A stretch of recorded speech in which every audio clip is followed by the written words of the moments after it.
जम्मू कश्मीर के पलवाम में जिस तरह पर्यटकों के साथ आतंकवादी ने बर्बरता के साथ सलूक किया, उसकी हत्याएं कर दी गई। उसमें एक सज्जाद नाम के युवक थे जिनको जो कई लोगों पर अंधाधुंध बारिश किया जा रहा था, उसको घायल हो गए तो वो अपने कंधे पर बैठा करके जो है कंधे पर के सहारे उन्हें अस्पताल तक पहुंचा रहे थे। इसमें जो है कई लोग अब जो इस पर धर्म के आधार पर बातचीत कर रहे हैं कि लोगों का कहना है कि धर्म पूछकर उनको गोली मारी गई है। कई लोगों का कहना है कि जो जान बचा रहे थे उन्होंने आतंकवादी से लड़ा और उनको जो है साफ लफ्ज में कहा था कि ये पर्यटक है, निहत्थे को मत मारो। उनके साथ जो है हथियार जो थे आतंकवादी के पास वो छीनने के क्रम में उनकी भी मौत हो गई। अब इस पर जो है कटिहार के हैं बजरंग दल के सक्रिय सदस्य हैं पवन पोद्दार जी, वो कहते हैं कि कहीं ना कहीं सुरक्षा में चूक हुई है और जो है पर्यटक स्थल जो है जम्मू कश्मीर में उन जगहों पर सुरक्षा व्यवस्था और भी बढ़ाने की जरूरत है। पवन जी, आप बजरंग दल के सक्रिय नेता है, की बताएं आतंकी हमला जो कश्मीर में हुआ है इस पर एक मुस्लिम ने भी जान किसी जो लोग हमले हुए जो जान जख्मी थे उन्हें बचाने के क्रम में उनकी भी जानें चली गई। इस पर जो है क्या कहेंगे और लोग जो इसको धर्म के आधार पर जोड़ रहे हैं इसको लेकर कैसे देखते हैं आप? जी, वहाँ पे 25 से 30 संख्या में हत्याएं की गई है जो कि धर्म पूछ करके किया गया। आप कलमा पढ़िए, अगर आप मुस्लिम हैं और कलमा पढ़ने आता है तो आपको छोड़ दिया गया। अगर कलमा नहीं पढ़ रहे हैं, अगर आप मुस्लिम नहीं हैं और अगर आपका खतना नहीं है तो गोली मार दिया गया। तो ये तो सरासर तो धर्म पूछ करके हत्याएं हैं।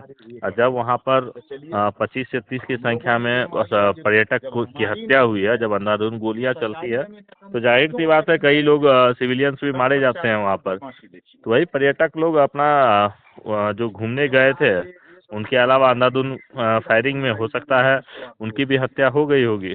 लेकिन कई न्यूज ऐसे चैनल हैं जो चला रहे हैं, उनका कहना है कि जो मुस्लिम ने जो उन्होंने अपनी जान गंवाई है वो जो आतंकवादी थे उन्हें कहते हुए बता रहे हैं कि वो जो पर्यटक थे उन्हें मत मारो गोली, उनके हथियार को छीना जा रहा था, उसी दरमियान उनको गोली लगी है। तो क्या कैसे स्थानीय स्तर पे तो हम लोग वहाँ पर थे नहीं जो हम लोग प्रत्यक्षदर्शी की तरह बता पाएंगे, लेकिन जो न्यूज में जो मृतक के परिवारजनों का बयान है उनको देखने के बाद और सब देखने के बाद तो यही लग रहा है ना कि अगर आपको कलमा पढ़ने आता है, आप मुस्लिम हैं तो ही आपको बख्शा जाएगा, वरना आपकी हत्या कर दी जाएगी। क्या मानते हैं, लगता है केंद्र सरकार का कहीं न कहीं सुरक्षा के दृष्टिकोण से अच्छे से नहीं इंतजाम किया गया? सुरक्षा का दृष्टिकोण तो मायने रखता ही है कि इतने आतंकवादी वैसे पर्यटक क्षेत्रों में सेना की तैनाती नहीं थी और कहीं न कहीं चूक हुई है और इन पर कार्रवाई होनी चाहिए। और अभी भी इस चूक से ध्यान रखते हुए संज्ञान लेते हुए वैसे क्षेत्रों में जहां की सेना की तैनाती नहीं है और जहां जहां सेंसिटिव जोन है वहां पर सेना की तैनाती बढ़ाई जाए।